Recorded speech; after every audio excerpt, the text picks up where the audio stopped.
فاش كتسمع على فتح الأندلس كيدوزو غير الأسماء المشرقية، لكن الحقيقة المغربي هو اللي بدا كلشي. سميتو طارق بن زياد، ولد في شمال إفريقيا، أمازيغي الأصل، وكان قائد في جيش الدولة الأموية في العهد ديال موسى بن نصير. في سنة 711 شد البحر من طنجة مع جيش صغير، عبر المكان ما كانوش العرب عارفينو، إيبيريا، اللي غادي تولي الأندلس.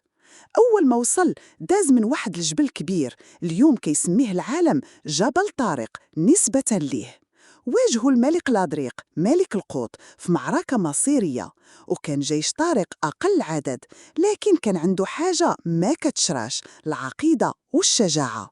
وهنا جا الخطاب التاريخي ديالو: البحر وراكم والعدو قدامكم، ولا ما فر ليكم إلا بالصبر والنصر.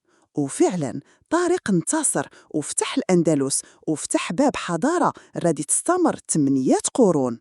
لكن من بعد طارق بن زياد اختفى من الساحة. كاين اللي كيقول أنه تهمش، وكاين اللي كيقول مات وحيدا، لكن الأكيد اللي دارو بقى منقوش في التاريخ. طارق بن زياد ماشي غير فاتح، بل أول مغاربي بدل مجرى أوروبا بسيفه وبعقله.